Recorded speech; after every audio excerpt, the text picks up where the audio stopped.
अशजारों में रहते हैं नबूवत की शहादत,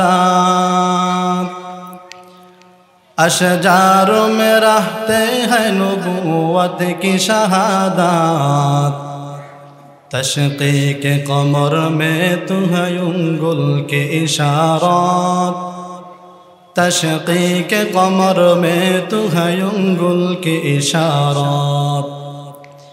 पाकीज़ा तो रज़ा अर्श समा जन्नत फिरदौस, पाकीज़ा तो रज़ा अर्श समा जन्नत फिरदौस। आराम गाहे पाक रसूल अरबी है, आराम गाहे पाक रसूल अरबी है। वो फ़ख्र जहाँ फ़ख्र समा फ़ख्र उमम है, वो फ़ख्र जहाँ फ़ख्र समा फ़ख्र उमम है। वो अहद बेमीम शाहे लौह कलम है, वो अहद बेमीम शाहे लौह कलम है। मोहतरम हाज़िरीन, पृथिवीते छोट्ट छोट्ट दुईटा আমল আছে। এই দুইটা আমলের একটা আমলের নাম হচ্ছে ইস্তিগফার, আস্তাগফিরুল্লাহ, আর আরেকটা আমলের নাম হচ্ছে কুল হুয়াল্লাহ। পার্থক্য হচ্ছে যতগুলো তাসবিহ আছে সব তাসবিহের মধ্যে আস্তাগফিরুল্লাহ একটি ছোট্ট তাসবিহ, আর কুল হুয়াল্লাহ কোরআনের সকল সূরা সমূহের মধ্যে একটি ছোট্ট সূরা। দুইটা আমলের মধ্যে একটা যোগসূত্র হলো আস্তাগফিরুল্লাহ, এখানে আল্লাহ পাকের নাম আছে, কুল হুয়াল্লাহ এখানেও আল্লাহ পাকের নাম আছে। আস্তাগফিরুল্লাহ এটি প্রত্যেক মুমিন মুসলমানের হৃদয়ের একটি তাসবিহ। এই আমল যার জীবনে যত বেশি, ইসলাম আমাদেরকে আদেশ করে, ইসলাম প্রমাণ করে, আস্তাগফিরুল্লাহ যার জীবনে যত বেশি তার জীবনে শান্তি বরকত তত বেশি। সুবহানাল্লাহ। কারণ আস্তাগফিরুল্লাহ মানুষ যত পড়ে আল্লাহ তাআলা আস্তাগফিরুল্লাহ এর বিনিময়ে বান্দার গুনাহ মাফ করে দেন।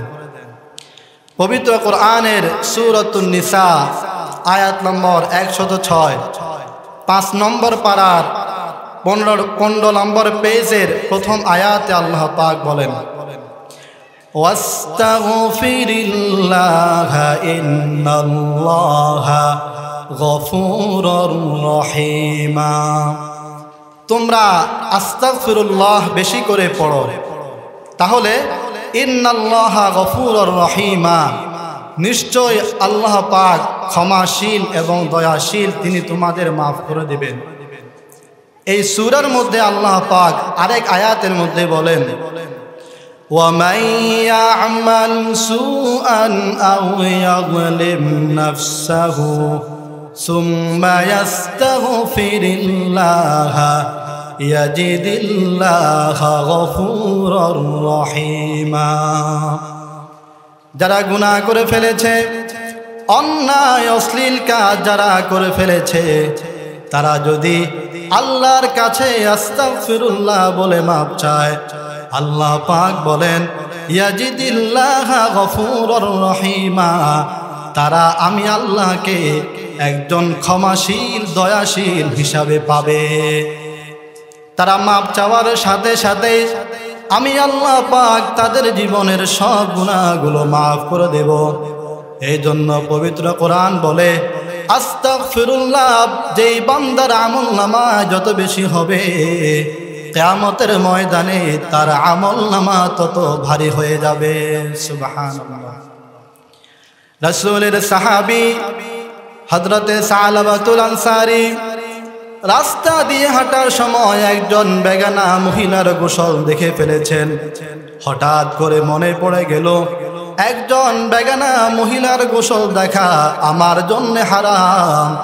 সাথে সাথে সালাবাতুল আনসারী একটা দৌড় মারলেন, হযরত ওমর ফারুকের বাড়িতে আসলেন। ডাক দিয়া বললেন, ওমর ফারুক, আমি একজন বেগানা মহিলার গোসল দেখে ফেললাম, এখন যদি আমি আস্তাগফিরুল্লাহ বলে আল্লাহর কাছে মাপ চাই, তাহলে আল্লাহ পাক রব্বুল আলামিন আমাকে মাফ করবেন কিনা? ওমর ফারুক বললেন, আমি জানি না। তুমি সিদ্দিক আকবরের বাড়িতে যাও। সালামাতুল আনসারী হযরতে সিদ্দিক আকবরের বাড়িতে আসলেন। হে সিদ্দিক আকবর, আমি একজন বেগানা মহিলার গোসল দেখে ফেলেছি, এখন যদি আমি আস্তাগফিরুল্লাহর আমল করি, তাহলে আল্লাহ পাক আমাকে মাফ করবেন কিনা? সিদ্দিক আকবর ডাক দিয়া বললেন, আমি বলতে পারবো না, তুমি আল্লাহর রাসূলের কাছে যাও। সালামাতুল আনসারী দৌড় মেরে আল্লাহর হাবিবের কাছে আসলেন।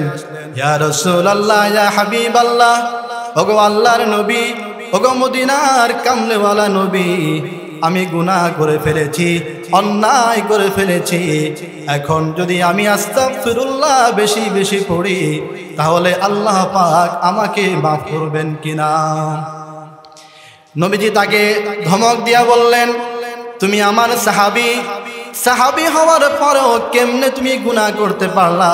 আমার দরবার থেকে বের হয়ে যাও। সাথে সাথে সালাবাতুল আনসারী বের হয়ে গেলেন।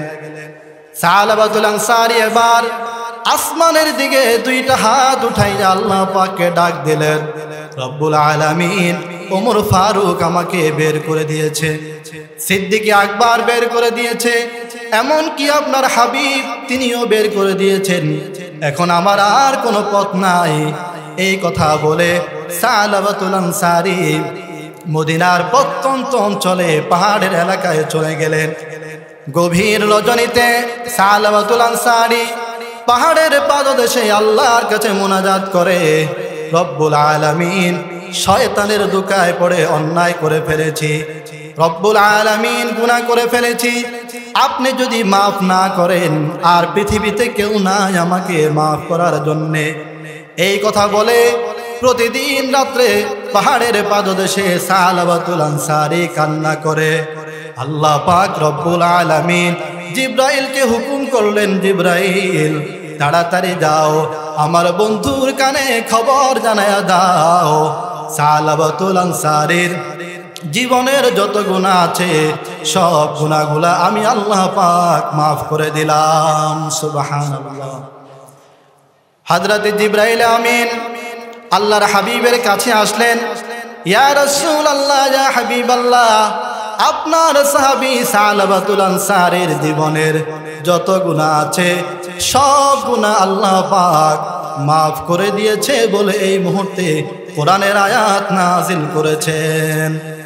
ওয়াল্লাযীনা ইযা ফাআলু ফাহিশাতান আও যালামু আনফুসাহুম যাকারুল্লাহা ফাস্তাগফারু লিযুনুবিহিম, যারা গুনাহ করে ফেলে, ফাস্তাগফারু লিযুনুবিহিম, এরপরে যদি তারা তাদের গুনাহের জন্য ইস্তিগফার করে, ওয়া মান ইয়াগফিরুয যুনুবা ইল্লাল্লাহ, আল্লাহ ছাড়া কেউ নাই গুনাহ মাফ করার জন্য। যারা গুনাহ করে ফেলেছে তারা ইস্তিগফার করতে দেরি হবে, আল্লাহ পাক বলেন আমি আল্লাহ মাফ করতে 1 সেকেন্ড দেরি হবে না।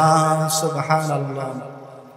मायूं से न हो अहल ज़मी अपने ख़ता से, मायूं से न हो अहल ज़मी अपने ख़ता से, तक़दीर बदल जाते हैं मुज़तर की दुआ से, तक़दीर बदल जाते हैं मुज़तर की दुआ से, निगाह मोमिन से तो बदल जाते हैं तक़दीर, निगाह मोमिन से तो बदल जाते हैं तक़दीर, ये बंदा की क़ुव्वत नहीं कुदरत का इशारा, ये बंदा की क़ुव्वत नहीं कुदरत का इशारा। अल्लाहर नबी हज़रत सलमान फारसी के डाक दिलेन, हज़रत उमर फारूक के डाक दिलेन, हे सलमान, हे उमर, তাড়াতাড়ি যাও, সালাবাতুল আনসারী কোথায় আছে খুঁজে বের করো।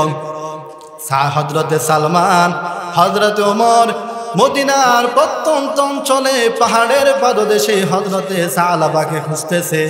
দেখে গভীর রজনীতে সালাবাতুল আনসারী আল্লাহর দরবারে মুনাজাত করতেছে। হযরতে সালমান পিছন থেকে ডাক দিয়েছেন, সালাবা আর কাঁদতে হবে না, আর ইস্তিগফার করতে হবে না, আপনার জীবনের যত গুনাহ আছে সব গুনাহ আল্লাহ পাক মাফ করে দিয়েছে বলে এই মুহূর্তে কোরআনের আয়াত নাজিল হয়েছে। সুবহানাল্লাহ। হযরতে সালাবাতুল আনসারী তাদের সাথে চলে আসলেন। হযরতে সালাবাতুল আনসারী সালমান ফারসির সাথে যখন আসতেছেন তখন ফজরের নামাজের সময়। আল্লাহর নবী ফজরের নামাজে কোরআন তেলাওয়াত করতেছেন। আলহাকুমুত তাকাসুর হাত্তা যুরতুমুল মাকাবির। সালাবাতুল আনসারী পিছনের কাতারে একটা চিৎকার মারলেন। সাহাবায়ে কেরাম নামাজের মধ্যে হতভম্ব হয়ে গেলেন। নামাজ শেষ হলো। নামাজ শেষ করে সাহাবায়ে কেরাম তাকে দেখে সালাবাতুল আনসারী মসজিদের মধ্যে ঘোরাঘুরি করতেছে। সালমান ফারসি সালাবাতুল আনসারীর পালস পরীক্ষা করে দেখে সালাবাতুল আনসারী এই পৃথিবীর মধ্যে আর জীবিত নাই। সুবহানাল্লাহ। আল্লাহর নবী সাহাবায়ে কেরামকে হুকুম করলেন, তোমরা সালাবাতুল আনসারীকে গোসল দাও, জানাজার নামাজের ব্যবস্থা করো। সাহাবায়ে কেরাম সালাবাতুল আনসারীকে গোসল দিলেন, জানাজার নামাজের ব্যবস্থা করলেন। আল্লাহর হাবিব জানাজা পড়াবেন, পায়ের উপর ভর না দিয়া আঙ্গুলের উপর ভর দিয়ে হাঁটতেছে। সাহাবায়ে কেরাম জিজ্ঞেস করলেন, ইয়া রাসূলুল্লাহ, ইয়া হাবিবাল্লাহ। উপস্থিত সকল সাহাবায়ে কেরাম পায়ে হেঁটে হেঁটে জানাজার নামাজে আসলেন, আপনি কেন পায়ের উপর ভর দিয়ে হাঁটেন না? আল্লাহর হাবিব সাহাবায়ে কেরামকে ডাক দিয়া বললেন, সাহাবায়ে কেরাম, সালাবাতুল আনসারীর তাওবা আল্লাহ রাব্বুল আলামিন এমন ভাবে কবুল করেছেন, সালাবাতুল আনসারীর জানাজায় আসমান থেকে এত লক্ষ কোটি ফেরেশতা নাজিল হয়েছে, আমি নবী মুহাম্মদুর রাসূলুল্লাহ কোথাও যে পা রাখবো এমন একটু জায়গা জমিনের মধ্যে খালি নাই। সুবহানাল্লাহ। তাহলে ইস্তিগফারের কারণে আল্লাহ পাক হযরতে সালাবাতুল আনসারীকে মাফ করে দিলেন।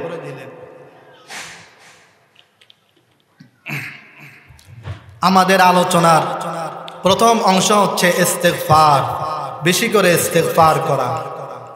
2 নম্বর অংশ হচ্ছে বেশি করে সময় পেলেই সূরাতুল ইখলাস কুল হুয়াল্লাহ পড়া। কেন? কোরআন সকলেই পড়তে জানে না। পার্সেন্টেজ হিসাব করলে 50% মানুষ কোরআন পড়তে জানে না। তো তারা কি করবে? গবেষণা বলে মানুষ কোরআন পড়তে না জানলেও কুল হুয়াল্লাহ এই ছোট্ট সূরা সব মানুষই পারে। এটা পারে না এমন কোনো মানুষ দুনিয়ার মধ্যে নাই। এই সূরা সবাই পারে। আল্লাহর হাবিব যখন মক্কার মানুষদেরকে দাওয়াত দিচ্ছিলেন তাওহীদের, ইসলামের, একাত্মবাদের, তখন মক্কার মানুষজন আল্লাহর হাবিবকে বলল, আপনি যে আল্লাহর দাওয়াত দিচ্ছেন সে আল্লাহর বংশনামা কি, সে আল্লাহর পরিচয় একটু আমাদেরকে জানান। কারণ আমরা তো 360 খোদার ইবাদত করি, এত আমাদের হয় না, আমরা আরো কয়েক লক্ষ খোদা বানানোর চিন্তা ফিকির করতেছি। এখন আপনি বলতেছেন মাত্র একজন খোদা, যেখানে আমাদের 1100-1200 খোদা আমাদেরকে মুক্তি দিতে পারছে না, সেখানে আপনার একজন খোদা কিভাবে আমাদেরকে মুক্তি দিবে? মক্কার মানুষজন আল্লাহর হাবিবকে বলছে। তখন আল্লাহর হাবিব মক্কার মানুষজনকে কি বলবেন? তখন সাথে সাথে আল্লাহ পাক সূরাতুল ইখলাস নাজিল করলেন। সূরাতুল ইখলাস নাজিল করে আল্লাহ পাক মক্কার মানুষের কাছে, এমনকি কিয়ামত পর্যন্ত যত মানুষ আসবে সকল মানুষের কাছে আল্লাহ পাক তার একাত্মবাদ, তার তাওহীদ, তার সিফাত, আল্লাহ পাকের পরিচয় সংক্ষিপ্তভাবে তুলে ধরেছেন। সূরা যদিও ছোট, কিন্তু এই সূরার মর্ম, এই সূরার মাহাত্ম্য, এই সূরার তাৎপর্য এবং গুরুত্ব অনেক বেশি। মুহতারাম হাজিরিন, এই সূরা যখন নাজিল হয়ে গেল তখন আল্লাহর হাবিব সাহাবাই কেরামকে এমনকি মক্কার মানুষকে কুল হুয়াল্লাহ এই সূরা তেলাওয়াত করে শোনাচ্ছিলেন। কুল হুয়াল্লাহু আহাদ আল্লাহুস সামাদ লাম ইয়ালিদ ওয়া লাম ইউলাদ ওয়া লাম ইয়াকুল লাহু কুফুয়ান আহাদ। আল্লাহ কয়জন? একজন। হে নবী আপনি বলুন কুল হুয়াল্লাহু আহাদ, আল্লাহ পাক একক, এক না একক। কারণ এই একটু পরে দাও, আল্লাহ পাক এক নয় একক। কারণ হচ্ছে একজন যদি বলা হয় তাহলে একের পরে দুই থাকে, আর যদি একক বলা হয় এককের পরে আর কোনো দুই নাই। এজন্য বলছে কুল হুয়াল্লাহু আহাদ, আল্লাহ পাক একক। আল্লাহুস সামাদ, তিনি সকল কিছু থেকে অমুখাপেক্ষী। লাম ইয়ালিদ ওয়া লাম ইউলাদ, তিনি কাউকে জন্ম দেননি এবং কারো থেকে তিনি জন্মগ্রহণ করেননি। ওয়া লাম ইয়াকুল লাহু কুফুয়ান আহাদ, তার সমতুল্য সমকক্ষ কেউ নাই। মুহতারাম হাজিরিন, এই সূরার ফজিলত কি? এই সূরাটার ফজিলত কি? একদিন আল্লাহর হাবিব সাহাবাই কেরামকে বললেন, হে সাহাবাই কেরাম, তোমরা সকলেই একত্রিত হও, এখানে জমা হও, আমি তোমাদেরকে কোরআনের 3 ভাগের 1 ভাগ তেলাওয়াত করে শোনাবো। তখন সাহাবাই কেরাম একত্রিত হলেন, নবীজি তেলাওয়াত করলেন কুল হুয়াল্লাহু আহাদ আল্লাহুস সামাদ লাম ইয়ালিদ ওয়া লাম ইউলাদ ওয়া লাম ইয়াকুল লাহু কুফুয়ান আহাদ। এই সূরা তেলাওয়াত করে আল্লাহর নবী চলে গেলেন। সাহাবাই কেরাম একে অপরের সাথে কানা ঘুষা করতেছেন। নবী যে বলেছেন কোরআনের 3 ভাগের 1 ভাগ তেলাওয়াত করবে, তিনি 3 ভাগের 1 ভাগ তেলাওয়াত না করে মাত্র কুল হুয়াল্লাহ তেলাওয়াত করতেছে। আল্লাহর হাবিব আবার আসলেন। সাহাবাই কেরাম প্রশ্ন করলেন, ইয়া রাসূলুল্লাহ, ইয়া হাবিবাল্লাহ, ওগো নবীজি, ওগো মদিনার কামনেওয়ালা নবী, আপনি বলেছেন কোরআনের 3 ভাগের 1 ভাগ তেলাওয়াত করবেন, কিন্তু আপনি কুল হুয়াল্লাহ তেলাওয়াত করে চলে গেলেন। নবীজি সাহাবাই কেরামকে বললেন, হে সাহাবাই কেরাম, আলা ইন্নাহা তা'দুল কুরআন, হে সাহাবাই কেরাম জেনে রাখো কুল হুয়াল্লাহ এই সূরা কোরআনের 3 ভাগের 1 ভাগ।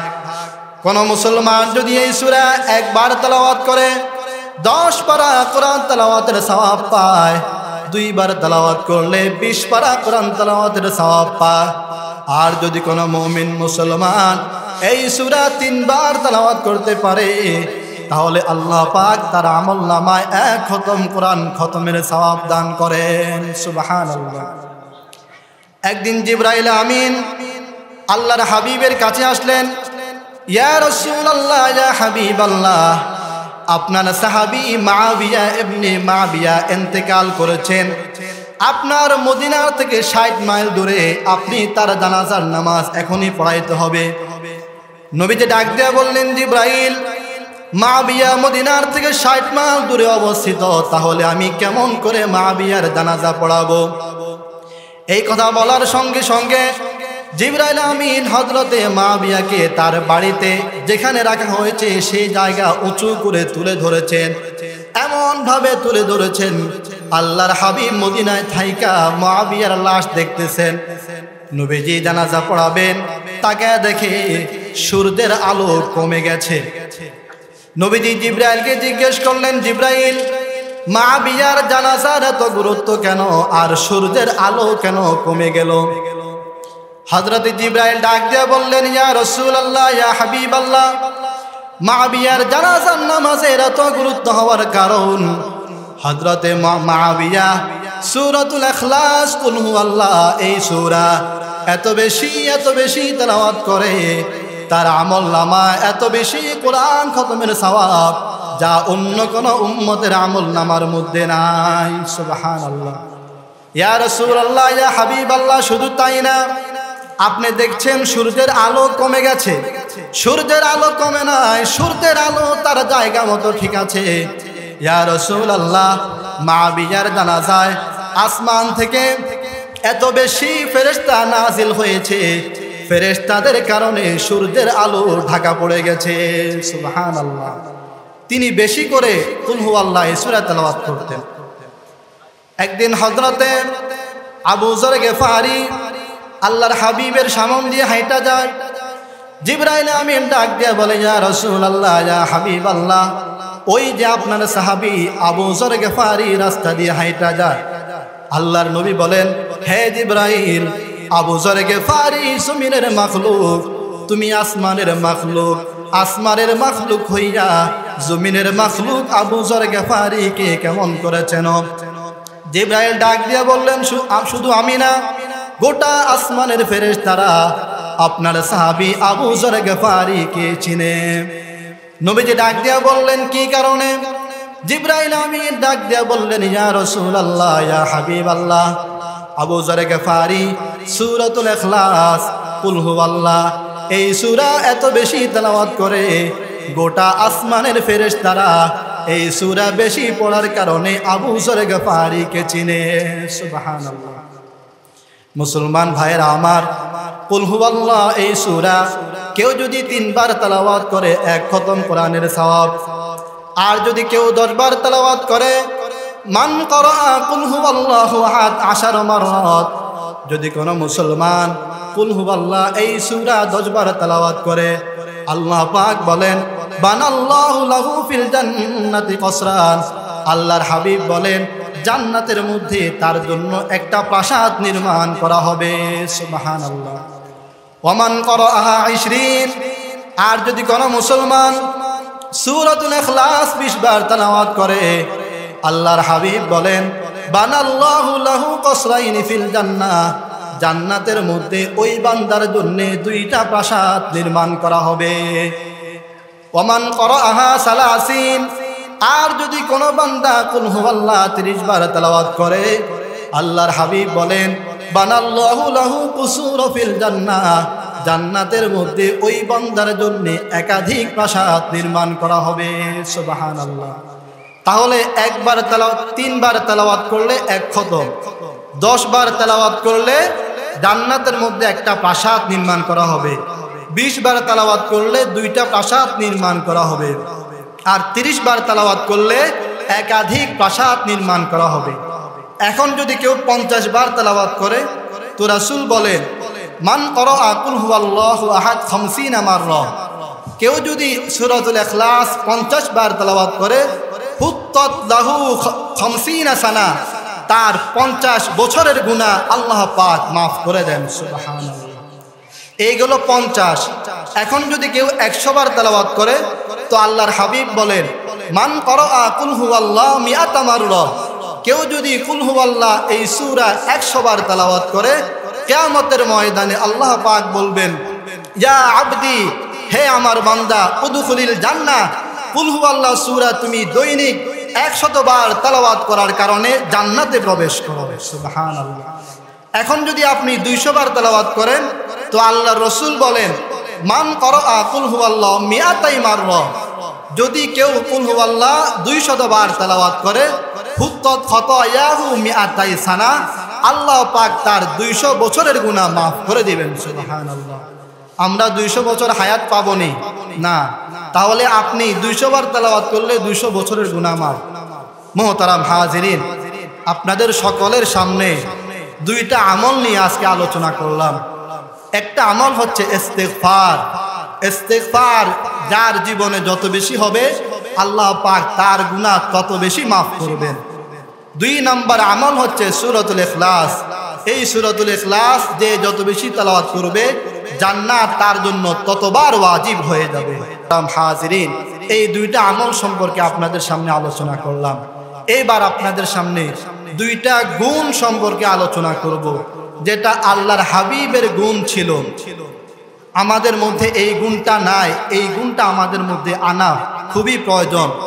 পবিত্র কোরআনের মধ্যে আল্লাহ পাক বলেন, লাকাদ কানা লাকুম ফি রাসূলিল্লাহি উসওয়াতুন হাসানাতুল লিমান কানা ইয়ারজুল্লাহা ওয়াল ইয়াউমাল আখিরা ওয়া যাকারাল্লাহা কাসীরা।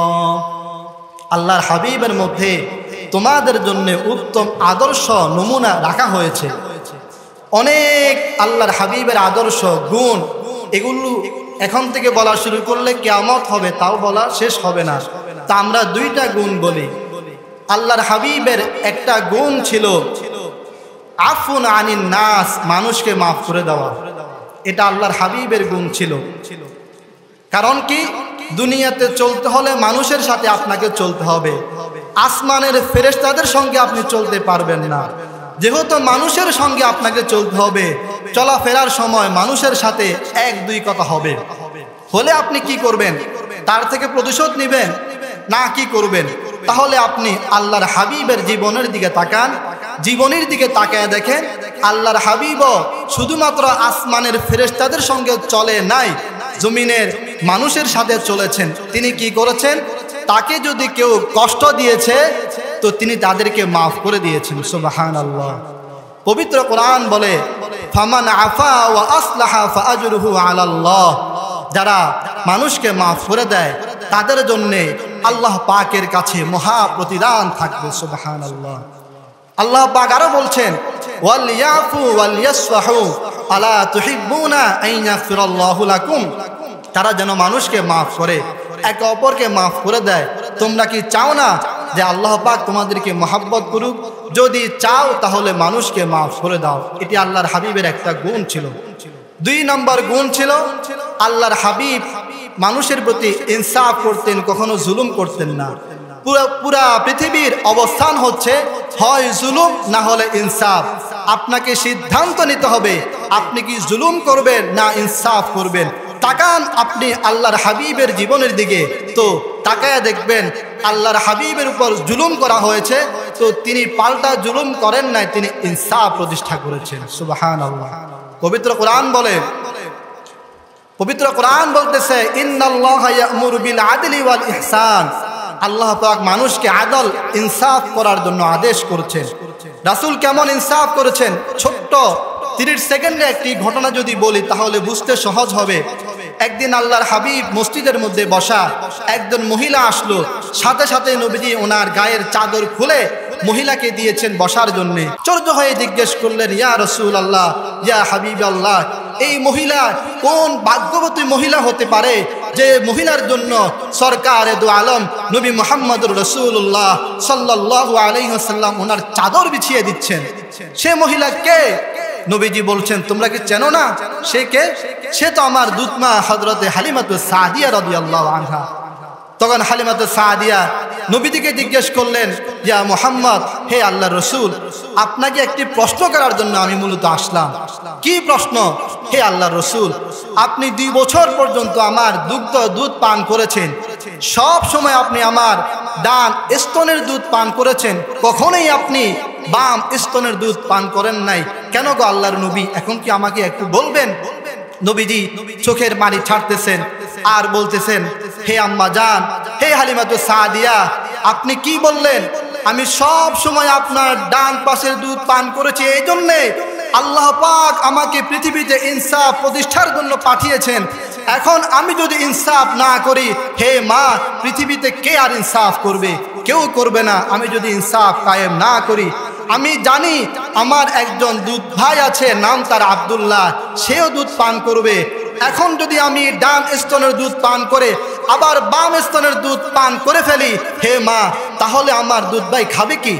তার প্রতি আমার জুলুম হয়ে যাবে, ইনসাফ হবে না। এই জন্য আমি কখনোই আমার দুধ ভাইয়ের প্রতি জুলুম করি নাই, ইনসাফ প্রতিষ্ঠা করেছি।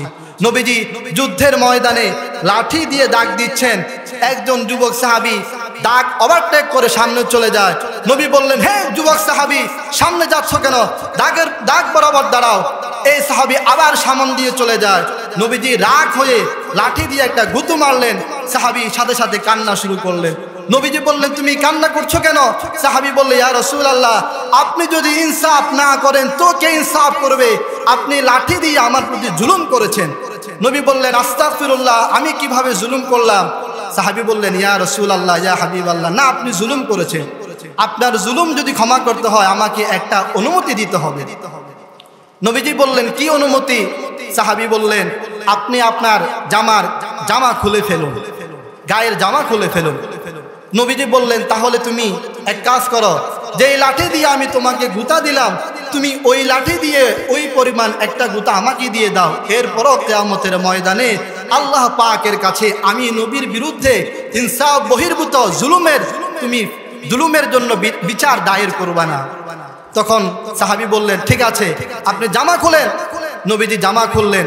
সাথে সাথে সাহাবী নবীজিকে এইভাবে জড়ায় ধরে কান্না শুরু করলেন। নবীজির পিঠের মধ্যে যে মোহরে নবুয়ত ছিল, আপনার কবুতরের ডিমের মতো, ওই মোহরে নবুয়ত সাহাবী চুম্বন করে ডাক দিয়ে বললেন, নবী, আপনি জুলুম করেন নাই। আপনি যদি জুলুম করেন তো পৃথিবীতে কে ইনসাফ করবে? আপনি জুলুম করেন নাই। আমি একটা বাহানা ধরে আপনার মোহরে নবুয়ত, পিঠের মধ্যে নবুয়তের যে দলিল আল্লাহ পাক স্বর্ণাক্ষরে মোহর অঙ্কিত করে দিয়েছেন, ওইটাকে একটু দেখার জন্যে, ওইটা ধরার জন্যে, ওইটাকে একটু চুমু দেওয়ার জন্যে, ইয়া রাসূলুল্লাহ, আপনার গায়ের সাথে আমার গা একটু লাগানোর জন্যে। কারণ আপনার শরীর মোবারকের সাথে যার শরীর মোবারক একবার লেগে যাবে, হে আল্লাহর রাসূল, তার শরীর কখনো জাহান্নামের আগুন জ্বালাবে না। আমি সে আশায় আপনার প্রতি সামান্য সময়ের জন্য একটা জুলুম করেন না কথা বলে ফেললাম। তবে আপনি ইনসাফের প্রবর্তক, আপনি ইনসাফের প্রতিষ্ঠাতা, আপনি ইনসাফ করেন, কখনোই আপনি জুলুম করেন না। সুবহানাল্লাহ। মুহতারাম হাজিরিন, আমি আপনাদের সামনে আলোচনা করলাম 4টা বিষয়, 2টা আমল, একটা আস্তাগফিরুল্লাহ আর একটা কুল হুয়াল্লাহ, আর 2টা গুণ, একটা হচ্ছে আপনার মানুষকে মাফ করে দেওয়া আর একটা মানুষের প্রতি ইনসাফ করা। মহান রব্বুল আলামিন আমাদের সকলকে এই কথাগুলোর উপর আমল করার তৌফিক দান করুন।